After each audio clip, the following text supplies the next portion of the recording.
Good morning.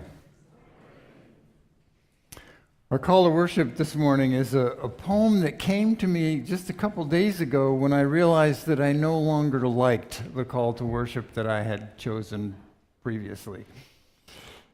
Come, says the leaf-munching snail. Come, says the pink-layered clouds. Says the whisper-soft moss. Says the bright constellation. Says the stained glass sanctuary. Says the wrinkly, soft newborn, bewildered and curious. Come, marvel at our beauty, our complexity, our kinship with all that is.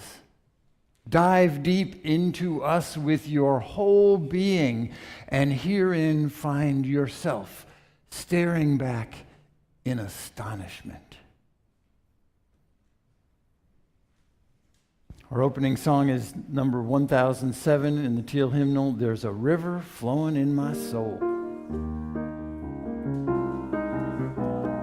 You may rise and body your spirit as you are able, friends.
Great. Rekindle the flame of amazement inside our chalice of the world's wonders, ever awakening to the deep meaningfulness available in every moment. Every moment.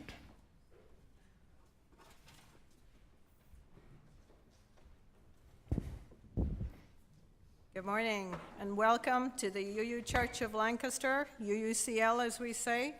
We're glad you're here in person or on Zoom this morning. I'm Marian Joyce, your worship associate for today. Our worship service this morning is created by Science Ambassador J.D. Stillwater as our lead minister, Reverend Howard, gets a break from the pulpit one Sunday a month. Today, J.D. will continue his insights on Awetheism.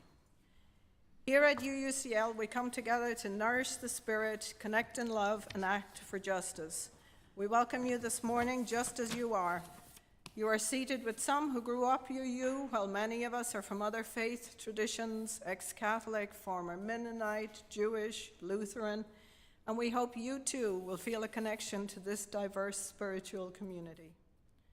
Every Sunday is a little different as our faith leaders choose from many sources of wisdom that you see in the mobile overhead. So if this is your first time here, check us out a few times. Our reading today, chosen by JD, is by Albert Einstein.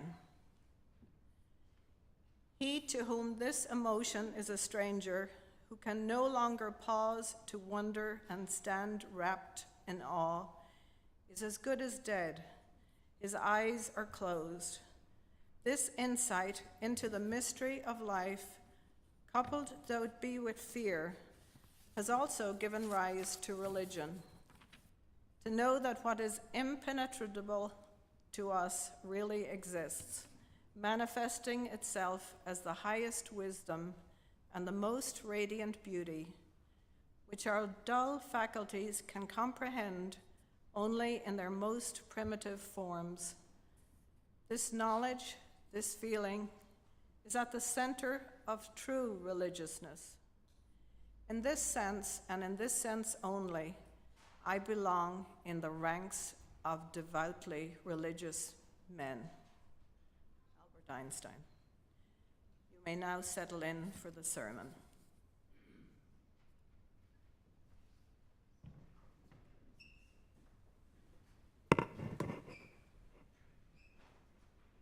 I'm kind of reluctant to just proceed with the sermon without addressing in some way the broader events of the last couple days. But in all honesty, I don't know what to say.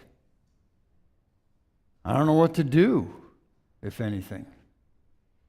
I feel kind of like the parent whose child keeps making the same mistakes over and over and over again after we've tried everything to help them learn. What I can do is try to stay centered and solid in the reality that's around me, my immediate surroundings. And for me, awe is part of that. So I am just going to proceed with the sermon after all, but I felt like I had to at least acknowledge what's happening. Well, as my title suggests, this is the second episode of a now 3-part series on the research regarding awe. And part 1 introduced some recent science on this human emotion, with me describing how lightning has been a source of awe for me personally. Well, it's waterfalls too. Also explosions, but we're going to save that for part 3. Although maybe part 3 would have been more topical today. I remember being a young teenager visiting a nearby town in upstate rural New York, and I haven't been able to find the spot on maps. I've looked, but I have a really clear and detailed memory of it. My mom and I were standing on a bridge over a small stream, and the bridge was small too, maybe 1 lane. It was a road, 1 lane in each direction. This is not it, but my memory is from the days when cameras weren't pocket items. It's similar, except in my memory, this stream was at flood stage with far more water than is shown here. And we stood looking upstream where about this far from us was a cliff that the water flowed over before passing under us, standing on the bridge. And the cliff was about as high and as wide as this one. I say it was a cliff, but it could have been a dam. I couldn't see any part of it because the water from recent storms was flooding over it at a mind-boggling rate. I can still see it so clearly. The water going smoothly over the edge was at least 4 feet thick. 4 feet of water thundering over, thousands of gallons per second. As smooth and as calm as it could be until it hit and merged with the water down below, right in front of us, making a sound like roaring trains. I stood there transfixed in a mixture of shock and exaltation. It was just so much water making so much sound. And it just kept going. My mom had to drag me off of that bridge by the hand because I wanted to stay and stay. A quick review of the research that I covered in part 1. Awe happens when we witness something vast, which then makes us feel small but also intimately connected with our surroundings, including the people that are there. Awe causes changes in our bodies and our brains, like changes in pulse and breathing, goosebumps. It deepens our experience of life. It relaxes our bellies, and it changes our perception of time.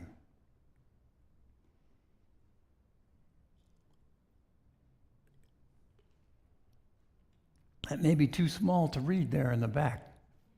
Hopefully you can see it.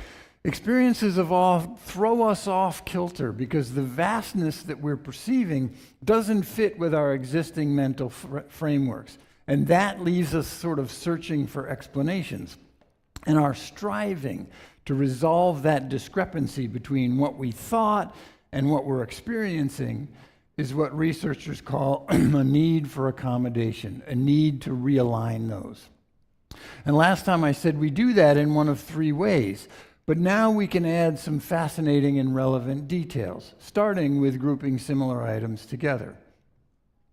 Research shows that people experiencing awe can resolve their need for accommodation in 2 broad ways. Most people are explainers. Feeling the need for accommodation is uncomfortable for explainers. It's unsettling and a little bit scary. And it makes them want to get to an answer quickly. And when they're exposed to awe-inducing stimuli like this photo, explainers explain. It has to be a trick, or some hidden agent must have arranged it. These are normal responses.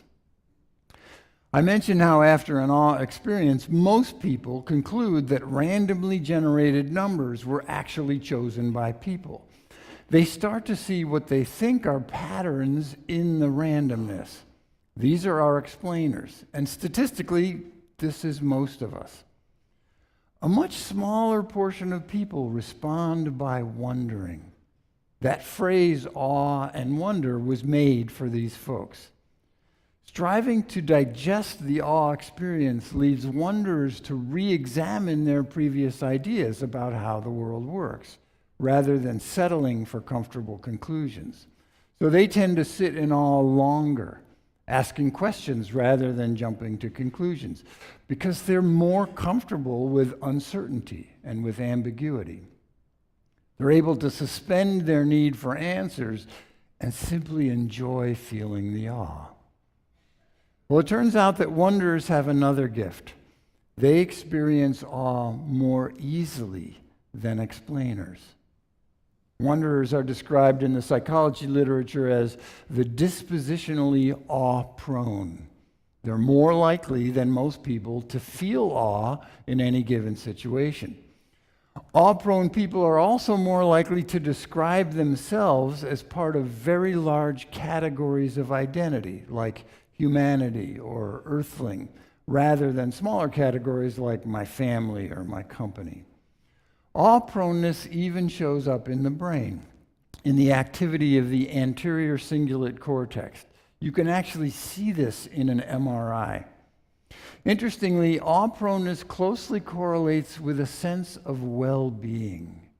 What do we mean by well-being? Well, we can start by just looking at these kids' faces, right? That's an image of well-being.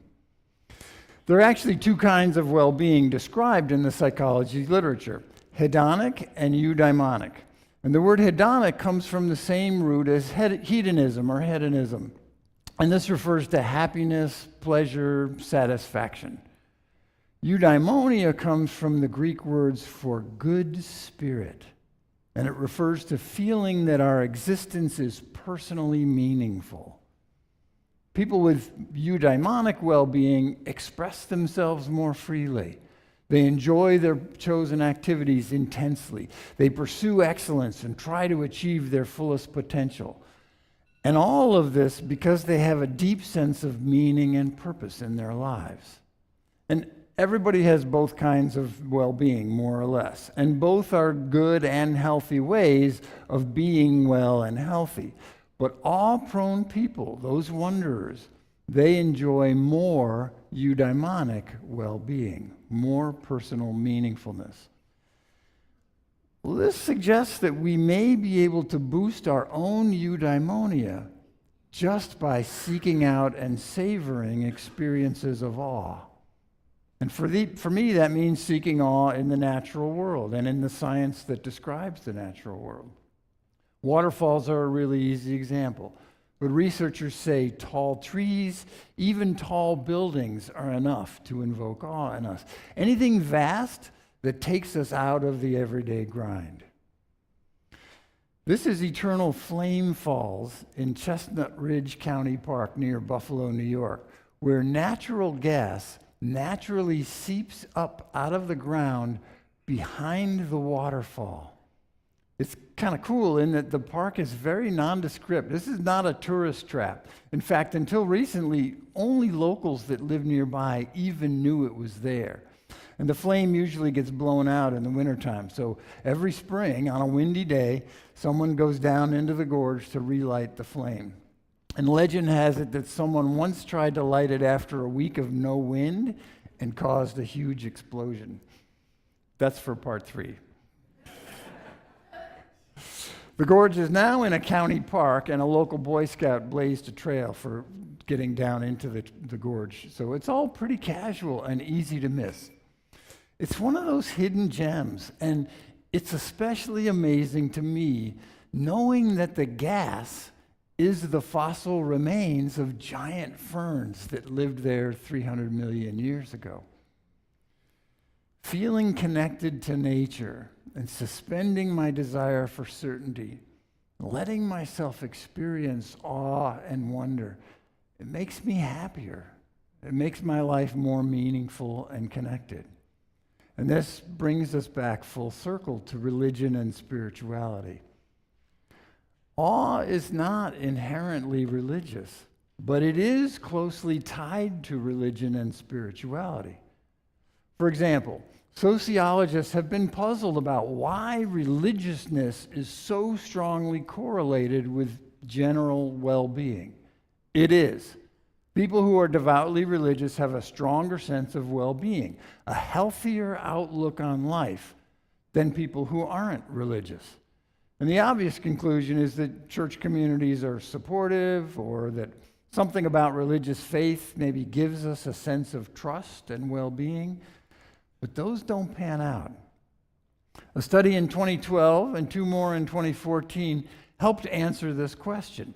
It turns out that more than thoughts, beliefs, frequency of church attendance, or social connections made at church, even other positive emotions like pride or happiness or amusement, more than any of those, the so-called self-transcendent emotions of awe, gratitude, love, and peace were most strongly correlated with a sense of well-being, with awe standing out at the top of the list. It seems that church is a place where many people experience awe, and it's awe that improves their sense of well-being, not faith or community by themselves. And the author of the 2012 study, researcher Patty Van Kapellen, wrote, quote, "Awe seems to be a necessary condition for outcomes that are a function of religiosity and spirituality. Awe activates the connection between religion and behavioral intentions," end quote. So this creates a virtuous cycle. Awe creates meaningful spirituality, which then makes us more likely to experience awe. As you know, most scientists shy away from using words like spirituality and religion in their work unless they are specifically studying some aspect of them. The study of awe inevitably brings us so close to spirituality as to make avoiding those terms nearly impossible. And the title of one seminal study hints at this: Approaching Awe, a Moral, Spiritual, and Aesthetic Emotion. Study authors Keltner and Haight write, quote, "Awe is central to the experience of religion, politics, nature, and art. Fleeting and rare experiences of awe can change the course of a life in profound and permanent ways. End quote. These are scientists. Awe researcher David Yaden adds this: awe is the every person's spiritual experience. Through awe research, science now also confirms that taking nature to heart can be an integral part of a deeply meaningful spirituality that, in turn, promotes our personal growth and well-being. Awe is a transformative experience, and it transforms us in ways that scientists can only describe as spiritual. After being in awe, we are more generous with our time, our efforts, and our money, and we behave more ethically. We shift our attention from material things to the sublime and the profound, and from a day-to-day focus to broader implications, to bigger picture perspectives. Our critical thinking sharpens. We're more humble. We are more likely to identify ourselves with larger categories, such as ethnicity or humanity, rather than with smaller ones like family or occupation. We value experiences more than possessions after awe. Well, this may be unrelated, but I understand that on average, millennials and Gen Z members also care more about experiences than possessions. All these statements come straight out of the research. So the effects of awe on us are themselves pretty awesome. Awe makes us better people. And it seems that as the natural sciences uncover the interrelatedness of natural physical reality, psychological science also reveals how the human heart responds to those revelations. We find ourselves circling back to an ancient indigenous spiritual sensibility, the deep interconnectedness of everything. I experience awe when I stay current on science news. Just in the last few years, we've learned there are plants that can count and remember and listen even without ears. We know that slime molds can remember things long after they learn them, even after spending a year in a freezer. Bacteria pass on learnings about their environment through 4 generations of cell division, with nothing remotely like a brain. There's a whole new branch of science investigating what's called basal cognition, the intelligence of single cells. We recently learned that viruses can infect other viruses and turn them into zombies. There's a rapidly expanding catalog of previously unknown RNA molecules with important functions other than making proteins. Molecules that are upending our understanding of genetics. Mars has enough underground water to cover the entire surface a mile deep. We've seen gorgeous and enlightening photos from the Euclid and Webb space telescopes. These things are amazing and easy to miss in our media storm that we're currently going through. But all of them showed up in my monthly newsletter, so that's one option. There's actually a sign up on the table right outside the door here if you want to join in that with me. You may remember me saying in part 1 that we can't be self-conscious during awe.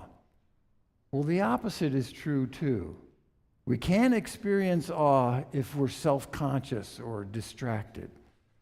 My most powerful awe experience was seeing the total eclipse of the sun in August of 2017. And I was really excited to experience that again in April of 2024 and to try and capture it with photography. And as it happened, I was distracted with my equipment just as totality came along. And the experience was diminished for me. We have to be open to awe if we want the benefits of awe. By analogy, when you throw a rock into churning whitewater, you're not going to see the ripples it makes. Even something much smaller than a rock, if it's thrown into a still pond, the ripples are obvious. Awe experiences are like the rock. if the mind is still and open, we can take it in fully. One of Anne's most memorable experiences happened while we were hiking once. The rainforest trail that we were on crossed a small stream, and something drew us to leave the stream and just explore upstream. And at some point, I suggested we should do that exploring in silence, just to try it. Well, we soon found ourselves in a dark, misty grotto fed by a waterfall, much like this one on the screen. It's not this one, but it felt like it. We swam in this heavenly pool in the most beautiful and alive place that we had ever been. Anne describes it as a powerful spiritual awakening.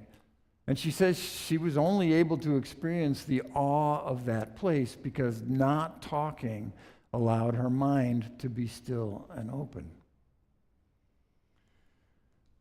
I've been privileged to see a lot of waterfalls in my life, and almost always the sheer power and elegant beauty of them leaves me in awe.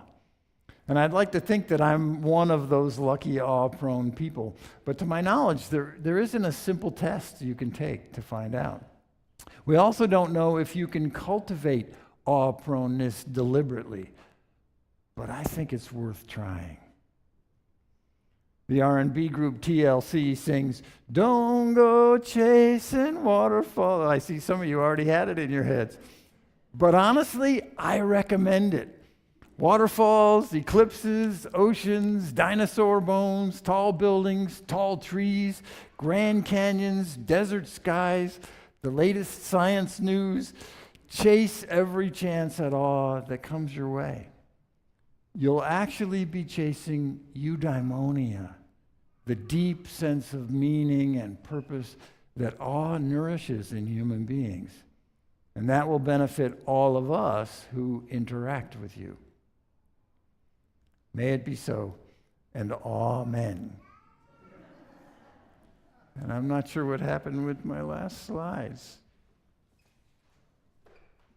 Oh, okay. And now the choir has an anthem for us.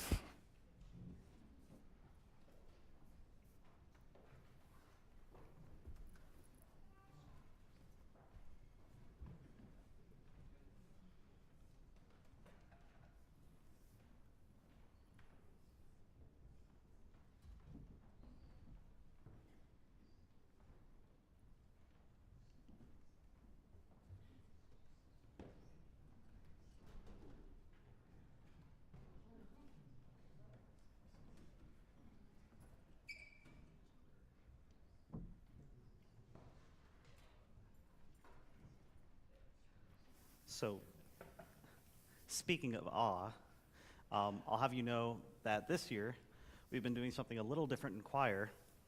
We've been taking hymns and expanding upon them. So, what you're going to hear is a rehearsal of us just talking and figuring out what to do with this song. So, you can thank all of those folks up there for this version of Peace Like a River.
Thank you, choir, for creating those wonderful sounds with your voices and our musicians and Eli. That was fun, wasn't it? Okay. It was awesome.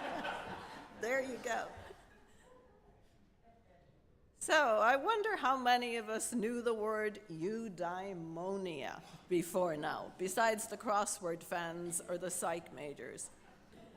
But that doesn't mean that we haven't been practicing it all along. Eudaimonia, when you're in that state, how does it feel? You feel balanced, centered, focused, and grounded. When your body and spirit is out of whack, you feel disconnected from the universe and those around you. If there isn't a waterfall around, how do we tap into eudaimonia? Especially if you need to rebalance and get grounded again. Well, getting outside your four walls into nature is a first instinct.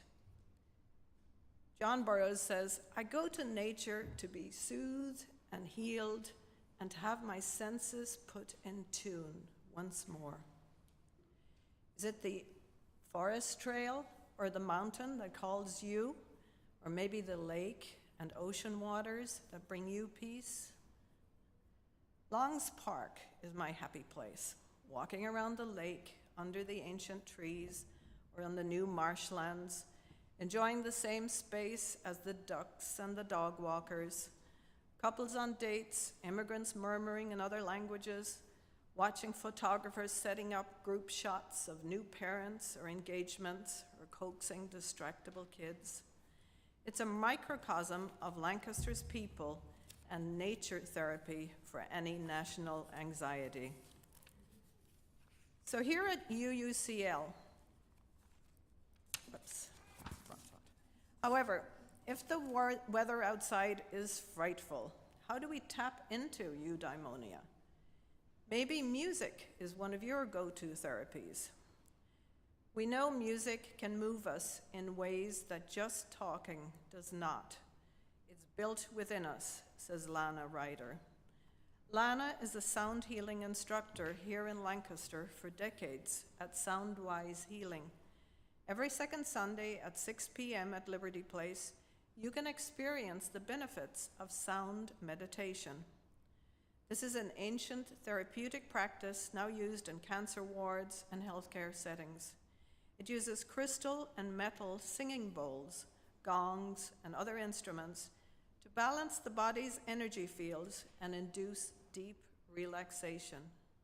These instruments do not overwhelm. They work by using sound vibrations to stimulate the nervous system and shift the brain waves into a restorative, meditative state in the hands of professionals like Lana. Here at UUCL, we are blessed with a wonderful music program. As we arrive on Sundays, Alan and Craig's drum and piano prelude creates a welcoming surround sound for us. Even if you don't have a great singing voice, there's a sense of well-being and connection when Eli and the choir lead us like they just did. Back during the dot-com period, I worked in an office where every time they added a new person, they reconfigured the cubicle walls, and our spaces got even smaller. I had a set of nature sound and instrumental CDs. One was Rain and Thunderstorm, another an Ocean and Dolphin track.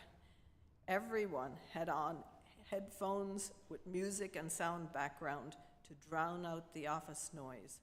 It was our only way to focus. What are your stories or examples of using music, heartbeat drum, water fountains, or song when you seek some inner harmony?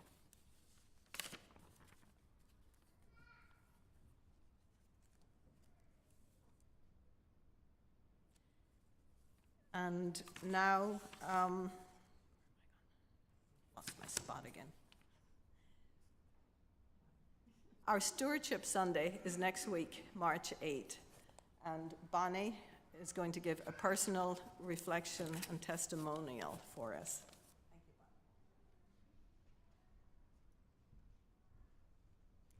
My history of church going started in a Catholic church as a child, then Methodist, and then UU about 12 years ago. I wish I had known about UU earlier so my kids could have been raised UU. And now I've become more and more centered on Buddhist philosophy. And as I've been exploring and defining my belief system, the UU Church has provided me with an open-minded and welcoming fellowship. I see the UU Church as an umbrella of religious beliefs where all are welcome. I'm glad that UUCL has a variety of subgroups that meet regularly.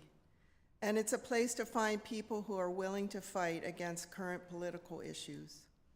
In this world full of turmoil, it's nice to have like-minded people to be with and to commiserate with.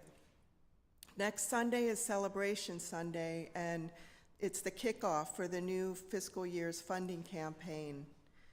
It's good to know ahead of time what finances we have so that we can continue to plan. So please attend church next Sunday and pledge. And if you do, you won't have to receive further mailings, emails, or phone calls from the committee. And there will be cake.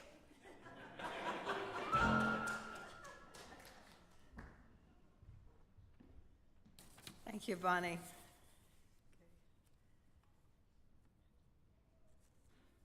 This is the final Sunday when a portion of our Share the Plate offering will be donated to the Clay Street Emergency Shelter. Because there were only 6 Sunday services in January, February due to the snow, we wanted you to have one last opportunity to be generous. So the ushers may now come forward.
Alan. You may have come here today with a joy in your heart, a hope, a sorrow, or a struggle. It's time for our sand garden ritual, where you choose a stone to represent your complex truth. Place the stone in the community sand bowl. This is a silent reflection with Alan playing softly on piano. If you are new and wish to place a stone, just follow the others up the center aisle and return by the side aisle.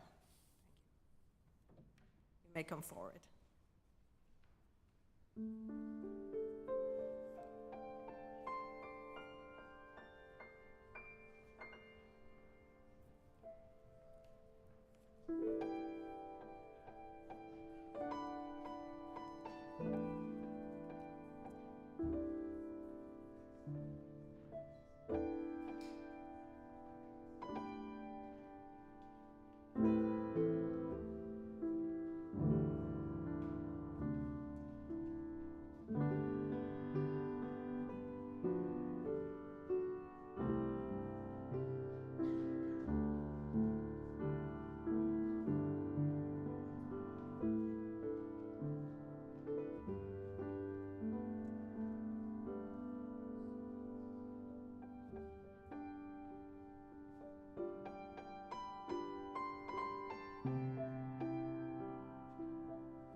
And now let us sit in silence for a moment to hold space for all the unspoken joys and concerns among us before JD does the pastoral prayer.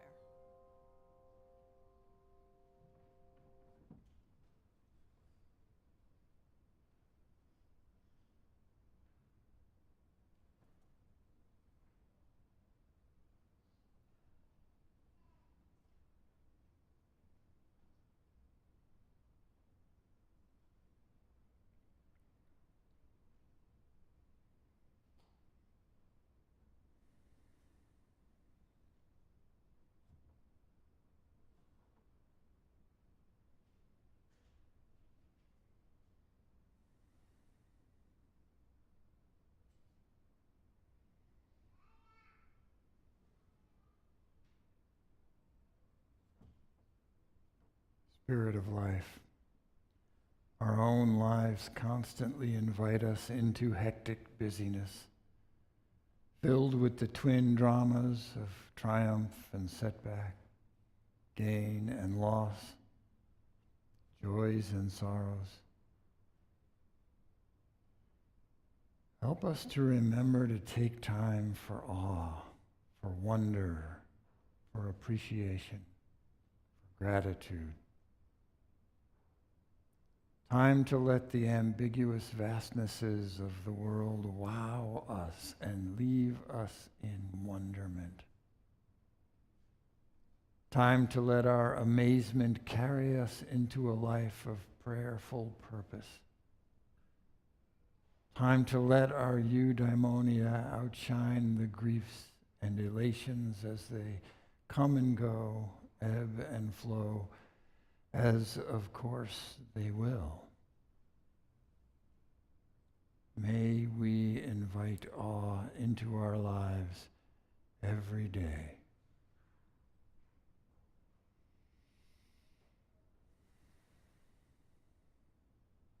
May it be so.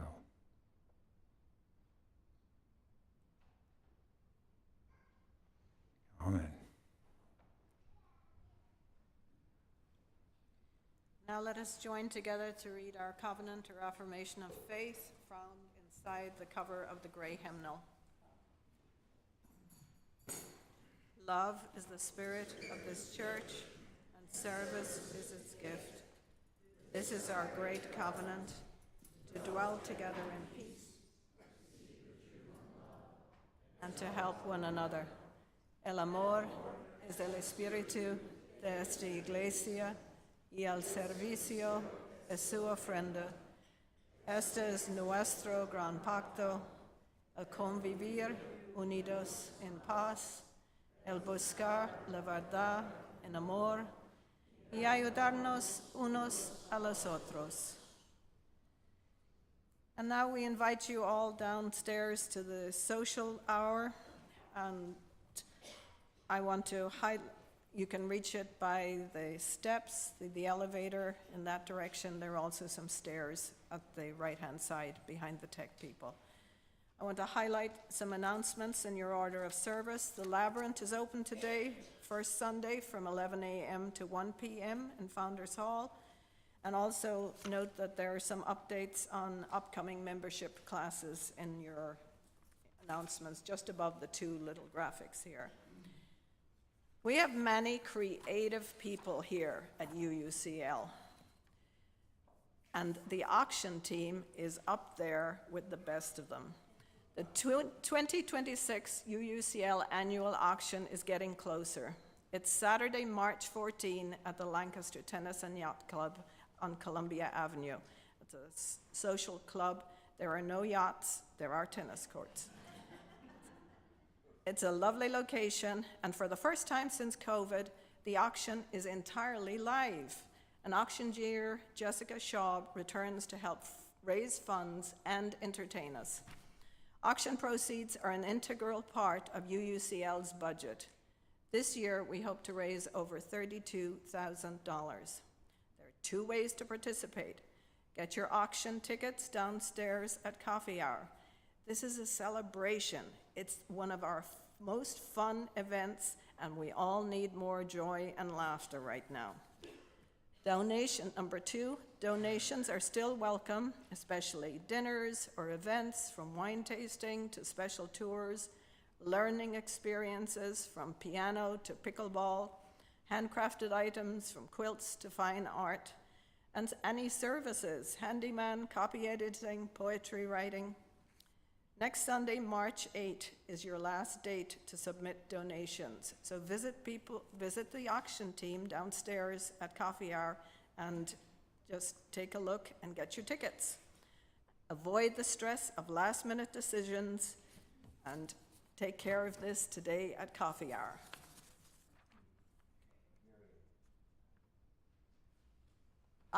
Eli has something. Sorry. I'm always doing this, sorry. I just want to let you know, reminder that it's also the first of the Sunday of the month, which means open mic is at 11:30 here. So if you want to hang out with Alan and I and the other musicians, come on, 11:30, sanctuary.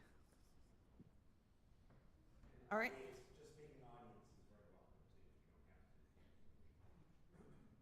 And now for the closing song, number 1058 in the Teal hymnal, Be Ours a Religion.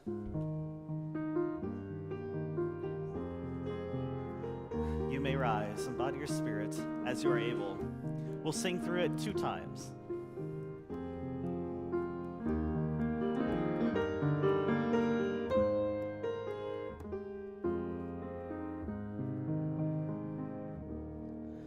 Be ours a religion which like sunshine grows everywhere, its temple all space, its shrine the good heart, its creed all truth, its ritual works of love.